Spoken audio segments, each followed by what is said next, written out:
Hello, my name is Burke Hedges, author of the best-selling book, The Parable of the Pipeline.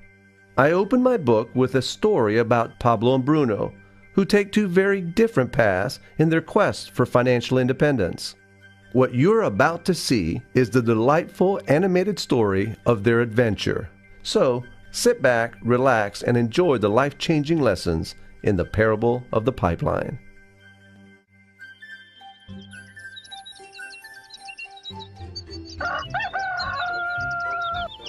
Far away, in a small village, near a beautiful valley, lived two friends, Pablo and Bruno. They were both young and dreamed of a better life for themselves. They'd often discuss their dreams about how they would become the most successful men in the village. They weren't afraid of hard work, and they searched for opportunities to help realize their goals and achieve their dreams. One day, an opportunity presented itself.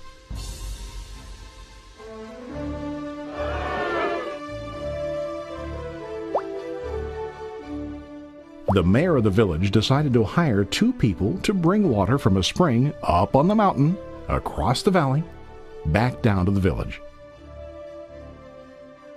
They were to be paid based on the amount of water delivered to the village.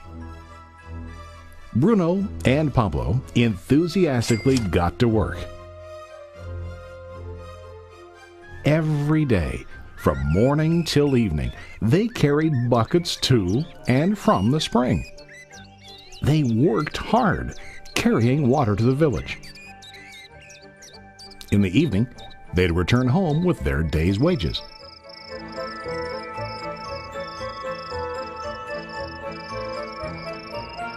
Bruno was satisfied with his work and the money he earned.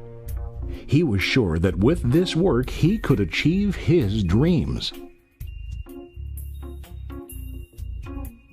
Bruno thought that to increase his wages he could use bigger buckets to bring more water each trip.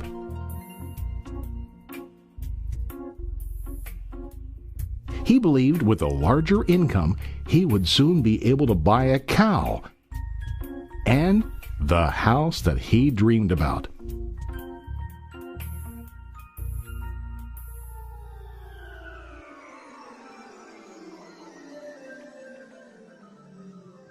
Now Pablo was not satisfied. At the end of the day, his back and hands ached, and he was exhausted. He was looking for an easier way to earn more. One day an idea occurred to Pablo. He imagined building a pipeline to deliver the water from the mountain spring to the village. With this pipeline, he could get more water to the village without carrying buckets back and forth from the spring to the village.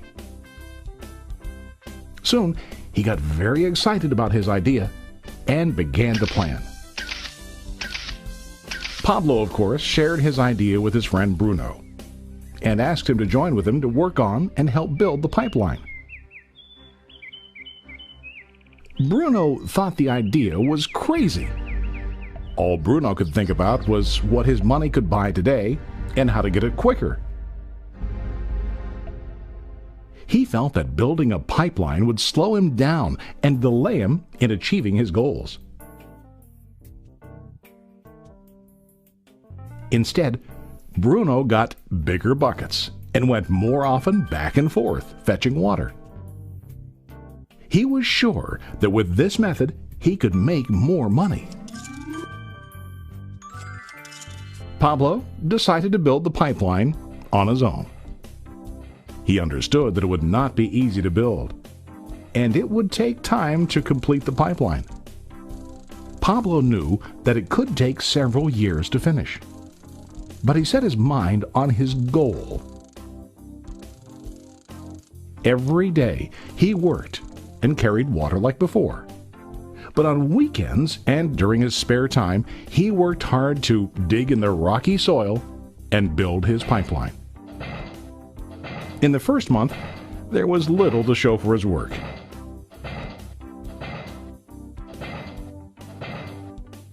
Bruno and the villagers laughed and teased him. They called him Pablo the Pipeline Man. During this time, Bruno's income doubled. He already bought a cow and a bigger house. His lifestyle changed. He now spent time after work in the bar, enjoying his hard-earned wages from delivering water.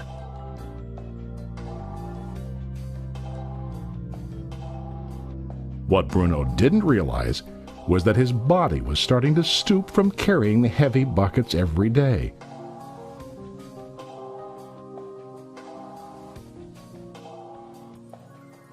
His face looked worn and his body tired.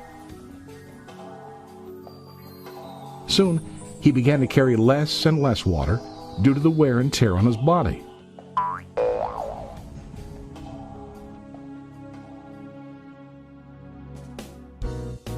Month after month, Pablo worked. Soon a year passed, and then a second year. Finally, Pablo finished his pipeline. He now used his pipeline to deliver water to the village instead of carrying buckets. Pablo was now earning more money than ever before. The water continued flowing to the village, while Pablo wasn't working. While he slept and ate, the water flowed. Pablo was happy and proud of his insight, persistence, and hard work. Now his income flowed as long as the water flowed through his pipeline.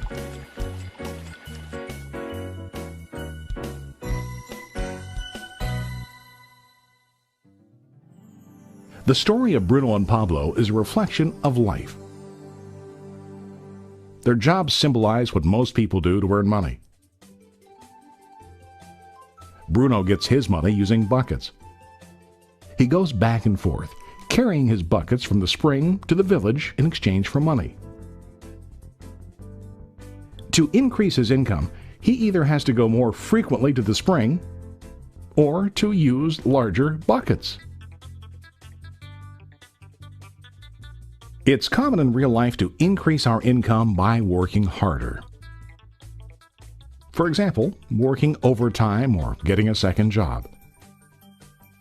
We also increase the size of our buckets by accepting a higher paying position, which often includes spending more time on the job.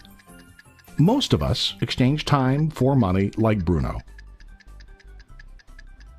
We know that every person has only 24 hours in the day and that it's not possible to use all our time to work. The most difficult time comes when we can no longer exchange time for money due to age, health, or other reasons. Then, our income stops. Now let's review what Pablo did. Very wisely, Pablo did not exchange all of his time for a limited income, but he used some of his time to build a pipeline. He knew that the pipeline would bring ongoing income as long as the water flowed. An ongoing income that multiplied the time he worked each day.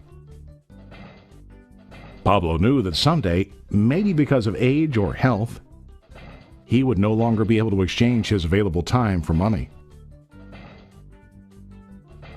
Pablo knew that if he could make his idea of a pipeline work, then he only has to do the hard work of building the pipeline. After the pipeline was completed, Pablo was able to monitor and maintain the flow of water to ensure that his income will continue. Pablo has shown us that to earn an income, we don't always have to directly exchange time for money. There really are better ways. How about you? Are you still like Bruno, who directly exchanges time for money? Or do you want to be like Pablo, building and maintaining a pipeline for ongoing income? If you are interested in the idea of building your own pipeline, contact the person who lent you this presentation. You can start building your pipeline today.